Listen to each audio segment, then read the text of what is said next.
Hello everyone, good morning. ব্যাপারটা হচ্ছে আমি আছি এখন বর্তমানে অন্ধ্রপ্রদেশে। আর একটা কথাই, প্রকৃতি যে কতটা সুন্দর হয় চার দেওয়ালের মধ্যে থেকে না বেরোলে বুঝতে পারা যায় না। চলো তোমাদের সেই ভিউটা দেখায়, প্রকৃতি যে কতটা সুন্দর। এই যে দেখতে পাচ্ছ কতটা সুন্দর পরিবেশ, মানে আকাশ মেঘগুলো যেন বরফের আকার ধারণ করেছে, এত সুন্দর লাগছে। পাহাড়ের পাহাড়ের গাগুলো মনে হচ্ছে সবুজ চাদর দিয়ে ঢাকা আছে। এত সুন্দর পরিবেশ, অসাধারণ জায়গা। এটা হচ্ছে অন্ধ্রপ্রদেশে বিশাখাপট্টনম ডিস্ট্রিক্টের মধ্যে পড়ছে। অনেকটা সুন্দর জায়গা,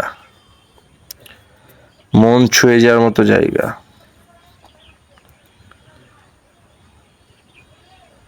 অসাধারণ।